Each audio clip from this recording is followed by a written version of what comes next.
জাতীয় নির্বাচনে মনোনয়নপত্র যাচাই বাছাইয়ের শেষ দিন আজ চলছে শেষ মুহূর্তের ব্যস্ততা আলোচনার তুঙ্গে বিভিন্ন দলের শীর্ষ নেতার বার্ষিক আয়ের তথ্য ধরে নেয়ার 15 ঘন্টা পর নিউ ইয়র্কে প্রেসিডেন্ট মাদুরো নতুন সরকার গঠন পর্যন্ত ভেনেজুয়েলা চালানোর ঘোষণা ট্রাম্পের স্বাধীনতার সময় এসেছে বললেন নোবেলজয়ী মাচাদো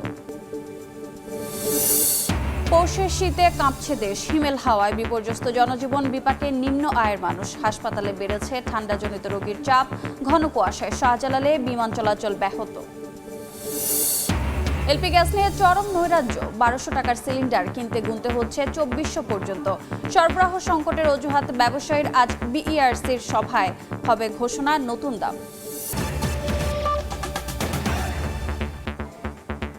সময় সংবাদের সঙ্গে আছে আমি রোজা চৌধুরী সংসদ নির্বাচনে মনোনয়নপত্র যাচাই বাছাইয়ের শেষ দিন আজ তথ্য গড়মিলে বাদ পড়ছেন হেভিওয়েট প্রার্থীরাও এই মুহূর্তে রাজধানীর সেগুনবাগিচায় রিটার্নিং কর্মকর্তার কার্যালয়ে আছেন সহকর্মী তোহা খান তামিম রাজশাহীতে আছেন মওদুদ রানা এবং দিনাজপুরে গোলাম নবী দুলাল সরাসরি প্রথমে যাচ্ছি তামিমের কাছে তামিম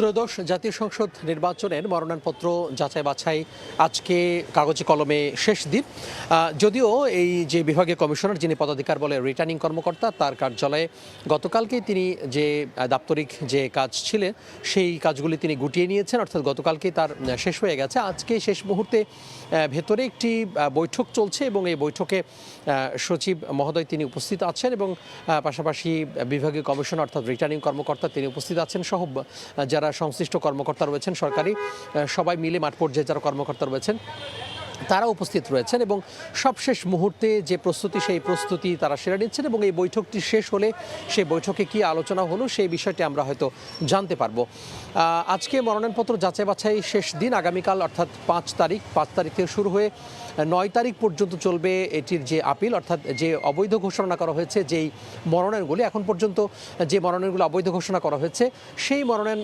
যারা প্রত্যাশী তারা আবার আপিল করবেন এবং আপিলের নিষ্পত্তি হবে 10 তারিখ থেকে 18 তারিখ পর্যন্ত এই মাসেরই 10 তারিখ থেকে 18 তারিখ পর্যন্ত 20 তারিখ মনোনয়নপত্র প্রত্যাহারের শেষ দিন এরপরেই যে প্রচারণা 22 তারিখ থেকে সেটি আসলে শুরু হয়ে যাবে সব মিলিয়ে ভোটের যে ট্রেন সেটি আসলে ছুটছে এবং যে কার্যক্রম সেটি আসলে চলছে রিটার্নিং কর্মকর্তার কার্যালয়ে এখানকার যারা সংশ্লিষ্ট রয়েছেন তারা বলছেন যে সমস্ত প্রার্থীর মনোনয়নপত্র অবৈধ বিবেচিত হয়েছে বাতিল হয়েছে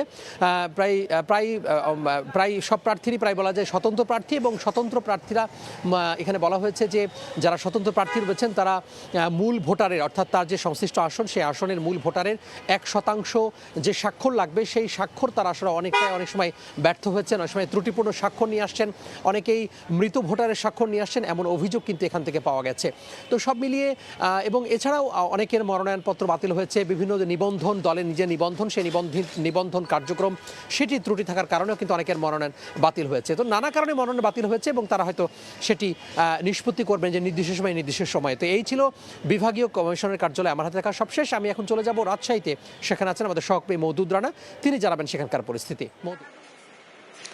ঘোষিত তফসিল অনুযায়ী ত্রয়োদশ জাতীয় সংসদ নির্বাচনের রাজশাহীতে যে মনোনয়নপত্র যাচাই বাছাই সেটি গতকাল সম্পন্ন হয়েছে এবং 6টি আসনে এখানে 38 জন প্রার্থীর মধ্যে 19 জনের প্রার্থিতা বাতিল হয়েছে 19 জন প্রার্থী এখন পর্যন্ত বৈধ হয়েছে এর মধ্যে রাজশাহী 1 আসনে 3 জন প্রার্থী রাজশাহী 2 আসনে 6 জন প্রার্থী রাজশাহী 3 আসনে 3 জন প্রার্থী রাজশাহী 4 এবং রাজশাহী 5 আসনে 2 জন করে প্রার্থী এবং রাজশাহী 6 আসনে 3 জন প্রার্থী বৈধ হয়েছেন এবং যারা এখন বাতিল বলে গণ্য হয়েছেন তারা আপিলের প্রস্তুতি নিচ্ছেন আমি রয়েছি রাজশাহী যে ত্রয়োদশ জাতীয় সংসদ নির্বাচনের নির্বাচনী সেল সেখান থেকে আমাকে জানানো হয়েছে যাদের বাতিল হয়েছে তারা তাদের যে নথিপত্র রয়েছে অর্থাৎ জাবেদা কপি সেটি তারা সংগ্রহ করছেন এবং আগামীকাল 5 তারিখ থেকে 9 তারিখ পর্যন্ত তারা আপিল করার জন্য আবেদন করবেন এবং এরপর ঢাকায় তাদের যে আপিলের শুনানি সেটি অনুষ্ঠিত হবে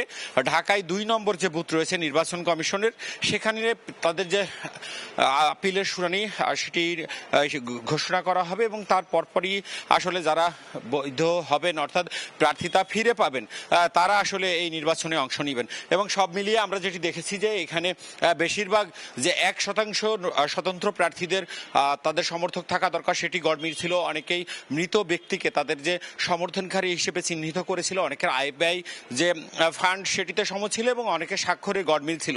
এই কারণেই আসলে প্রার্থিতা বাতিল হয়েছে। আমরা এখন যাব আমাদের সহকর্মী দুলালের কাছে। ত্রয়োদশ জাতীয় সংসদ নির্বাচনে দিনাজপুরের ৬টি আসনের মনোনয়নপত্র যাচাই বাছাইয়ের কার্যক্রম অব্যাহত রয়েছে। আজকে দিনাজপুর ৫ আসনে এখানে আপনার মনোনয়নপত্র যাচাই বাছাই হয়েছে। ১০ জন প্রার্থীর মধ্যে ৯ জনের বৈধ হয়েছে, একজনের প্রার্থিতা বাতিল হয়েছে ইব্রাহিম মন্ডল নামে। ইতিমধ্যে দিনাজপুর ১, ২, ৩ এবং ৪, আজকে ৫ এ পর্যন্ত আমরা যেটা জেনেছি মোট ৩ জন প্রার্থীর মনোনয়নপত্র বাতিল করা হয়েছে। দিনাজপুর ১ মঞ্জুরুল হক চৌধুরী স্বতন্ত্র, এছাড়া দিনাজপুর ৩ সিপিপি হচ্ছে অমৃত কুমার রায়, এবং আজকে যেটা হলো ইব্রাহিম মন্ডল। মোট ৩ জন, আর একজন স্থগিত করা হয়েছে, যেটা হচ্ছে দিনাজপুর ৩ আসনে বেগম খালেদা জিয়া মৃত্যুজনিত কারণে গণপ্রতিনিধিত্ব উদ্দেশ্যের কারণে তার এটাকে স্থগিত রাখা হয়েছে। আমরা এ পর্যন্ত জেনেছি মোট ৪৮ জন প্রার্থী আপনার মনোনয়নপত্র আপনার দাখিল করেছিলেন। এর মধ্যে এ পর্যন্ত ৩৭ জনের আপনার মনোনয়নপত্র বৈধ হয়েছে, এবং এবং বিকেল ৩টায় কিন্তু দিনাজপুর ৬ আসনের এখানে যাচাই বাছাই এখানে অনুষ্ঠিত হবে। আমরা জানি যে দিনাজপুর ৬ আসনে যেটা বিএনপি স্থায়ী কমিটির সদস্য ডক্টর AJM জাহিদ হোসেন তিনি এখানে আসবেন, এবং আমরা রিটার্নিং কর্মকর্তা যেটা আমাদের জানিয়েছেন যে এ পর্যন্ত যাদেরকে মনোনয়নপত্র বাতিল করা হয়েছে তারা কিন্তু ৫ থেকে আপনার ৯ জানুয়ারি পর্যন্ত তারা তাদের যে কাগজপত্র আপনার সাবমিট করতে পারবেন এবং চ্যালেঞ্জ করতে পারবেন। তো আমার কাছ থেকে মনোনয়নপত্র যাচাই বাছাই কার্যক্রমের সর্বশেষ এই ছিল। সরাসরি যুক্ত ছিলাম দিনাজপুর, রাজশাহী এবং রাজধানীর সেগুনবাগিচায়। আগামী ১২ ফেব্রুয়ারি অনুষ্ঠিত হবে ত্রয়োদশ জাতীয় সংসদ নির্বাচন। ভোটের মাঠে প্রার্থীদের প্রতিশ্রুতি আর উন্নয়নের গল্প যখন শীর্ষে, ঠিক তখনই হলফনামা বিশ্লেষণে দেখা গেছে দেশের শীর্ষ ৫ দলের সর্বোচ্চ নেতার ঘোষিত মাসিক আয় ১ লাখ টাকারও কম।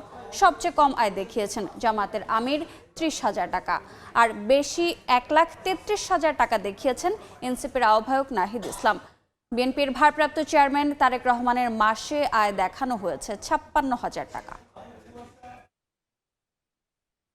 আসন্ন সংসদ নির্বাচনে বিএনপি, জামায়াত, এনসিপি, জাতীয় পার্টি ও ইসলামী আন্দোলনের শীর্ষ ৫ নেতার মাসিক আয় লাখ টাকার কম। হলফনামা বিশ্লেষণে উঠে এসেছে এ তথ্য। সবচেয়ে কম আয় জামায়াতের আমির ডাক্তার শফিকুর রহমানের। পেশায় চিকিৎসক, এই রাজনীতিকের আয়ের উৎস কৃষি ও অনুদান থেকে প্রাপ্ত অর্থ। বছরে আয় ৩,৬০,০০০ টাকা, যা মাসে দাঁড়ায় ৩০,০০০। জাতীয় পার্টির চেয়ারম্যান সাবেক মন্ত্রী GM কাদেরের পেশা রাজনীতি, আয়ের উৎস ভাতা। বছরে আয় করেন ৪ লাখ টাকা, মাসিক আয় ৩৩,০০০-এর একটু বেশি। জামায়াত ও জাতীয় পার্টির ২ শীর্ষ নেতার থেকে কিছুটা বেশি আয় করেন বিএনপির ভারপ্রাপ্ত চেয়ারম্যান তারেক রহমান। তার বছরে আয় ৬,৭৬,০০০ টাকা, যা মাসে ৫৬,০০০ টাকার সামান্য বেশি। ৫টি রাজনৈতিক দলের শীর্ষ ১০ নেতার মধ্যে সবচেয়ে বেশি আয় করেন জাতীয় পার্টির মহাসচিব শামীম হায়দার পাটোয়ারি। আইন, পেশা, ব্যবসা সহ নানা খাত থেকে বছরে আয় করেন ৩৩ লাখ টাকা, মাসিক আয় ২,৭৫,০০০। ঢাকা ১১ আসনে প্রার্থী এনসিপি আহ্বায়ক নাহিদ ইসলাম পরামর্শক হিসেবে বছরে আয় করেন ১৬ লাখ টাকা। সর্বোচ্চ আয়ের দিক থেকে নাহিদ ইসলাম আছেন দ্বিতীয় অবস্থানে। ঠাকুরগাঁ ১ আসনে প্রার্থী বিএনপি মহাসচিব মির্জা ফখরুল ইসলাম আলমগীরের সম্পদ রয়েছে ৪,৫৪ লাখ টাকার। পেশা হিসেবে ব্যবসা উল্লেখ করা এ নেতার বার্ষিক আয় ১১,৩৩,১৮৩ টাকা। খুলনা ৫ আসনে প্রার্থী জামায়াতের সেক্রেটারি জেনারেল মিয়া গোলাম পরোয়ারের সম্পদ রয়েছে ৩৬,৮১,০০০ টাকা। রংপুর ৪ আসনে প্রার্থী এনসিপির সদস্য সচিব আক্তার হোসেনের নেই গাড়ি বাড়ি, নগদ অর্থ আছে ১৩ লাখ টাকা। কৃষি, ব্যবসা ও চাকরি থেকে আক্তার হোসেনের বার্ষিক আয় ৫,০৫,০০০ টাকা। বরিশাল ৫ আসনে ইসলামী আন্দোলনের প্রার্থী ফয়জুল করিমের নগদ অর্থ ও আয় বেড়েছে কয়েক গুণ। ২০০৮ সালের হলফনামায় ব্যবসায়ী উল্লেখ করা ফয়জুল করিমের বার্ষিক আয় দেখানো হয়েছিল ১,৬৫,০০০ টাকা। ভাড়া, শিক্ষকতা ও মাহফিলের হাদিয়া সহ এখন তার বছরে আয় ছাড়িয়েছে ১৪ লাখ টাকা। সে সময় নগদ ২০,০০০ টাকা সম্পদের পরিমাণ বেড়ে দাঁড়িয়েছে ৩১,১২,০৪৭ টাকায়। এবার হলফনামার ব্যাপারে কাগজ কলমে কঠোর হয়েছে নির্বাচন কমিশন। হলফনামার তথ্য মিথ্যা প্রমাণিত হলে প্রার্থিতা বাতিল সহ জরিমানারও বিধান রাখা হয়েছে আইনে। কাউসারা চৌধুরী কুমু, সময় সংবাদ, ঢাকা। নির্বাচনের প্রক্রিয়া নিয়ে ভিন্ন ন্যারেটিভ তৈরির চেষ্টা চলছে বলে মন্তব্য করেছেন উপদেষ্টা সৈয়দা রিজওয়ানা হাসান। সচিবালয়ের সাম্প্রতিক বিষয়ে ব্রিফিংয়ে তিনি বলেন, কার্যক্রম নিষিদ্ধ থাকায় ভোটে অংশ নিতে পারবে না আওয়ামী লীগ। 11টা বিষয়ে তারা যে হ্যাঁ বা না বলবে, এই বিষয়গুলো আসলে কি, হ্যাঁ বললে এটার ইমপ্লিকেশন কি, না বললে এটার ইমপ্লিকেশন, কিন্তু সরকারের একটা ন্যারেটিভ প্রস্তুত করা আছে। আপনারা সেই ন্যারেটিভটা আমাদের কাছ থেকে নিয়ে যদি প্রচার করেন, মানুষকে সাধারণ ভোট দিতে এবং গণভোট দিতে উদ্বুদ্ধ করেন, তাহলে কিন্তু এটা একটা অনেক বড় কাজ হবে। বিকজ গণতন্ত্রে তো এভরিওয়ান হ্যাজ টু এঙ্গেজ। গুজবটা কাউন্টার করা তো আমাদের জাতীয় দায়িত্ব। নির্বাচনটা আমাদের দেশের গণতন্ত্রের সাথে দেশের স্বার্থে হবে। এখন আমরা কোন দেশ থেকে কি গুজব রটাচ্ছে সেটা নিয়ে বেশি পড়ে থাকবো, সেটা নিয়েই বেশি প্রশ্ন করব, নাকি আমরা আমাদের প্রস্তুতি নিব যাতে করে আমাদের নির্বাচনটা হয়, আমাদের দেশটা গণতন্ত্রের পথে যাত্রা শুরু করতে পারে। এবারে ভেনেজুয়েলা প্রসঙ্গ। আটকের 15 ঘন্টা পর যুক্তরাষ্ট্রের নিউ ইয়র্কে নেওয়া হয়েছে ভেনেজুয়েলা প্রেসিডেন্ট নিকোলাস মাদুরোকে। তাকে রাখা হয়েছে ব্রুকলিনের বন্দি শিবিরে। মাদক ও অস্ত্র চোরাচালানের অভিযোগে করা মামলায় ম্যানহাটনের ফেডারেল আদালতে হাজির করা হবে মাদুরোকে। ভেনেজুয়েলাকে আপাতত যুক্তরাষ্ট্র পরিচালনা করবে বলে জানিয়েছেন মার্কিন প্রেসিডেন্ট ট্রাম্প। ভেনেজুয়েলায় মার্কিন অভিযানে আটকের 15 ঘন্টা পর প্রকাশ্যে আনা হলো প্রেসিডেন্ট নিকোলাস মাদুরোকে। স্থানীয় সময় শনিবার বিকেলে তাকে বহনকারী বিমানটি যুক্তরাষ্ট্রের নিউ ইয়র্কে পৌঁছায়। সেখান থেকে অপরাধীর মতো টেনে হিস্ট্রে মাদুরোকে নেওয়া হয় ব্রুকলিনের বন্দি শিবিরে। মাদক ও অস্ত্র চোরাচালানের অভিযোগের মামলায় ম্যানহাটনের ফেডারেল আদালতে হাজির করা হবে তাকে। যুক্তরাষ্ট্রের সাবেক ডেপুটি অ্যাসিস্ট্যান্ট অ্যাটর্নি জেনারেল জানান, মাদুরোর বিরুদ্ধে মাদক সন্ত্রাস ও কোকেন আমদানি, ধ্বংসাত্মক অস্ত্র রাখা এবং যুক্তরাষ্ট্রের বিরুদ্ধে ষড়যন্ত্রের অভিযোগ আনা হয়েছে। আগামী সোম অথবা মঙ্গলবার আদালতে হাজির করা হতে পারে তাকে। এদিকে সংবাদ সম্মেলনে মার্কিন প্রেসিডেন্ট ডোনাল্ড ট্রাম্প জানান, নিরাপদ ও নিয়ন্ত্রিতভাবে ক্ষমতা হস্তান্তর না হওয়া পর্যন্ত ভেনেজুয়েলার প্রশাসনিক ক্ষমতা যুক্তরাষ্ট্রের হাতেই থাকবে। দেশটিতে দ্বিতীয় দফায় বড় আকারের হামলা চালাতেও যুক্তরাষ্ট্র পিছপা হবে না বলেও হুঁশিয়ারি দেন তিনি। আমরা যুক্তরাষ্ট্রের খুব বড় তেল কোম্পানিগুলোকে সেখানে পাঠাবো। তারা বিলিয়ন বিলিয়ন ডলার বিনিয়োগ করবে। ভেঙে পড়া অবকাঠামো, বিশেষ করে তেল অবকাঠামো মেরামত করবে। প্রয়োজনে আমরা দ্বিতীয় দফায় আরো বড় হামলার জন্যও প্রস্তুত আছি। বিরোধীদের ওপর দমনপীড়ন, মাদক পাচার সহ বিভিন্ন অভিযোগ এনে কয়েক মাস ধরেই মাদুরোকে ক্ষমতা ছাড়তে হুমকি ধমকি দিয়ে আসছেন ডোনাল্ড ট্রাম্প। ভেনেজুয়েলা উপকূলের কাছে মোতায়েন করা হয় মার্কিন রণতরী, বাড়ানো হয় সামরিক উপস্থিতিও। এরই ধারাবাহিকতায় শনিবার ভোররাতে ভেনেজুয়েলায় আকস্মিকভাবে হামলা চালায় যুক্তরাষ্ট্রের ডেল্টা ফোর্স। সামরিক ঘাঁটির সুরক্ষিত দুর্গ থেকে নিকোলাস মাদুরোকে স্ত্রীসহ আটক করে হেলিকপ্টারে তুলে নেওয়া হয়। নাসরিন রুমি, সময় সংবাদ। সময় সংবাদে আরও থাকছে। ব্রয়লারের বাজারে স্বস্তি, বিক্রি হচ্ছে সরকার নির্ধারিত উৎপাদন খরচের কমে, দাবি খামারিদের। চাহিদা যোগানে ভারসাম্য রক্ষায় কৌশলপত্র বাস্তবায়নের তাগিদ। পৌষে শীতের দাপটে কাঁপছে সারা দেশ। ঘন কুয়াশা আর হিমেল হাওয়ায় বিপর্যস্ত জনজীবন। এই মুহূর্তে ঠাকুরগাঁওয়ে আছেন সহকর্মী জিয়াউর রহমান বকুল। সরাসরি যাচ্ছি তার কাছে। উত্তরের জেলাগুলোর মধ্যে ঠাকুরগাঁয়ে বেশ কয়েকদিন ধরেই যে শীতের কনকনে আবহাওয়া সেটি কিন্তু বিরাজ করছে। আমরা আজকে লক্ষ্য করেছি যে সকাল থেকে তীব্র কুয়াশা ছিল, পরবর্তীতে কুয়াশা কেটে গেলেও হিম শীতল যে বাতাস, সেই বাতাস কিন্তু বইছে। এখন ঘড়ির কাঁটায় 12টা পেরিয়েছে, কিন্তু তারপরেও এই সূর্যের যেই দেখা মেলার কথা সেটি কিন্তু দেখা মিলছে না। এমন আবহাওয়া চলছে কয়েকদিন ধরেই। আমরা সকালে কথা বলেছিলাম জেলা প্রশাসনের সাথে যে আজকে কত ডিগ্রি সেলসিয়াস তাপমাত্রা রেকর্ড করা হয়েছে। জেলা প্রশাসনের পক্ষ থেকে বলা হয়েছে যে 10 ডিগ্রি সেলসিয়াস তাপমাত্রা রেকর্ড করা হয়েছে আজকে ঠাকুরগাঁয়ে। তো এই যে আবহাওয়া বিরাজ করছে, এই আবহাওয়া বিরাজ করার কারণে সাধারণ মানুষের যে চলাফেরা, স্বাভাবিকভাবে যে চলাফেরা, সেই চলাফেরা চরমভাবে ব্যাহত হচ্ছে। এবং এটিও আমরা লক্ষ্য করেছি যে যারা শ্রমজীবী মানুষ রয়েছে, যারা দিনমজুর এবং যারা রিক্সা চালায়, যারা প্রতিদিন আয় করে সংসার যে জীবন পার করে, আয়ের উৎস যাদের হচ্ছে দিনের উপরে, তারা কিন্তু অনেক কষ্টে দিন যাপন করছে। এবং পাশাপাশি এটিও লক্ষ্য করেছি যারা ছিন্নমূল মানুষ রয়েছে, যারা পথচারীদের, যারা ছিন্নমূল মানুষের সাথে যারা দরিদ্র রয়েছে, তাদের যে গরম কাপড়, সেই গরম কাপড়ের অভাব কিন্তু বিরাজ করছে। এটি কিন্তু আমরা লক্ষ্য করছি। তবে জেলা প্রশাসনের পক্ষ থেকে কিছু শীতবস্ত্র বিতরণ করা হচ্ছে এরই মধ্যে। এই ছিল ঠাকুরগাঁয়ের শীতের পরিস্থিতি নিয়ে সবশেষ। এবারে বাণিজ্যের সংবাদ।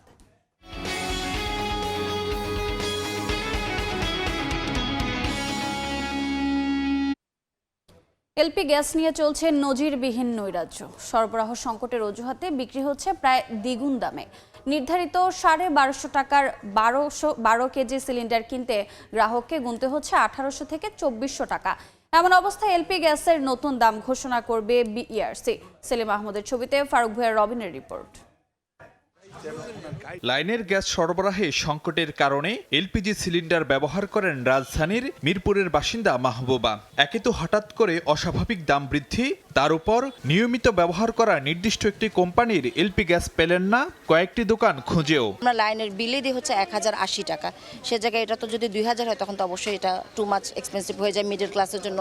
1250 টাকা দামের 12 কেজি এলপি গ্যাসের জন্য গ্রাহককে গুনতে হচ্ছে 1800 থেকে 2400 টাকা। কোথাও 1900 চাচ্ছে, কোথাও 2100-2200 এরকম টাকা দাম চাচ্ছে। একটা গ্যাসে কিভাবে 700-800 টাকা করে বেড়ে যায়?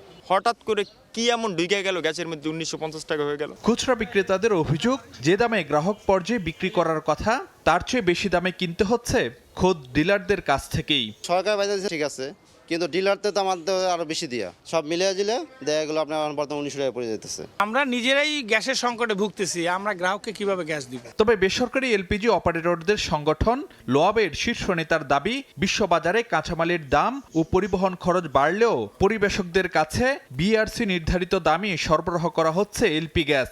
আমি দায়িত্ব নিয়ে বলছি, লোয়াবের কোন মেম্বার আমরা নির্ধারিত দামের বেশি 1 টাকাও বিক্রি করি না, বরঞ্চ আমরা কম দামে, আমরা যখন ফ্যাক্টরি থেকে বিক্রি করি এরপরে তো আমাদের দায়িত্ব থাকে না। এদিকে নিজেদের সীমাবদ্ধতা তুলে ধরে নিয়ন্ত্রক সংস্থা বিইআরসি চেয়ারম্যান জানাচ্ছেন, বাজার তদারকিতে কাজে লাগানো হচ্ছে ভোক্তা অধিকার সংরক্ষণ অধিদপ্তর আর মাঠ প্রশাসনকে।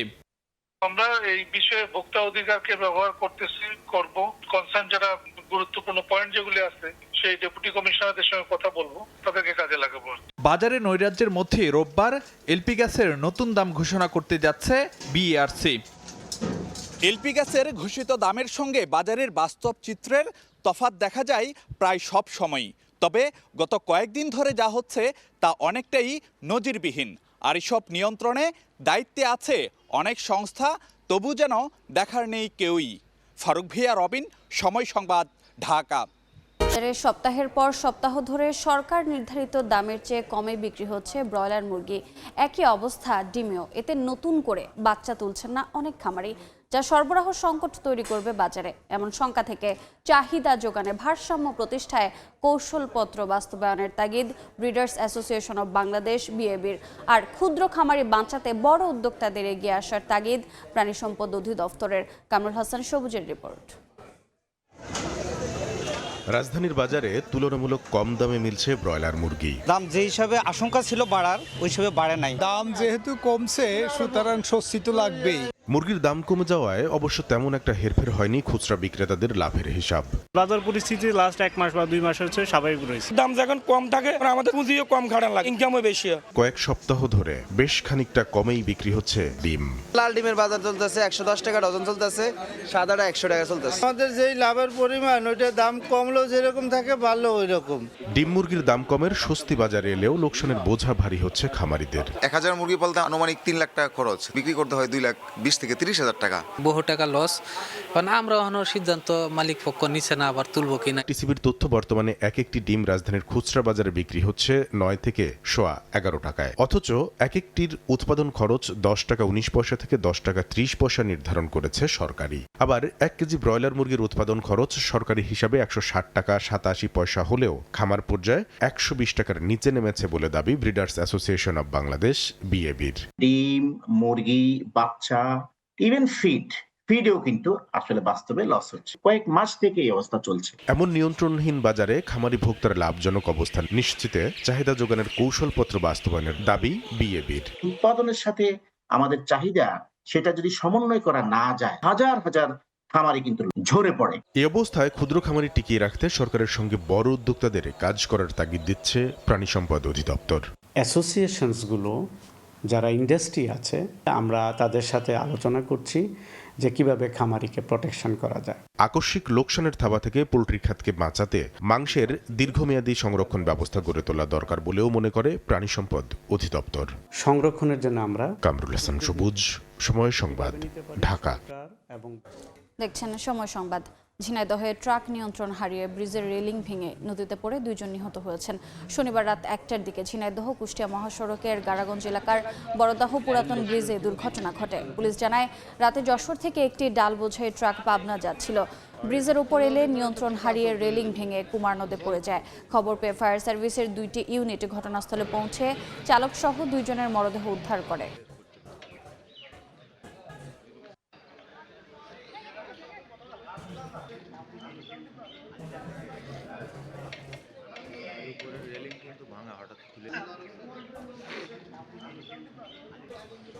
দেখছেন সময় সংবাদ। এবারে খেলার খবর। শেষ মুহূর্তের গোলে কাতালান ডার্বিতে জয় পেয়েছে বার্সেলোনা। স্পানিওলকে 2-0 গোলে হারিয়ে রিয়াল মাদ্রিদের সঙ্গে ব্যবধান আরও বাড়িয়েছে হ্যান্সি ফ্লিকের দল।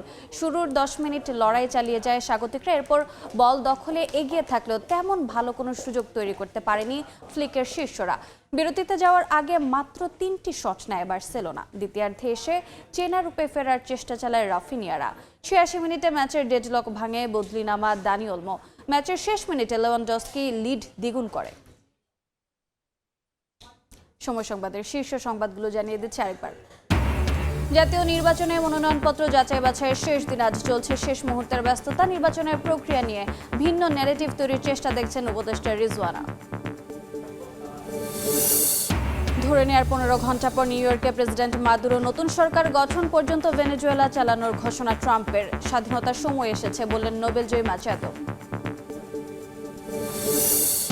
এবং পৌষের শীতে কাঁপছে দেশ। হিমেল হাওয়ায় বিপর্যস্ত জনজীবন, বিপাকে নিম্ন আয়ের মানুষ। হাসপাতালে বেড়েছে ঠান্ডাজনিত রোগীর চাপ, ঘন কুয়াশায় বিমান চলাচল ব্যাহত।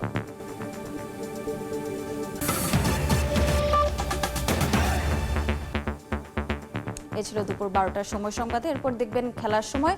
সঙ্গে থাকুন সময়।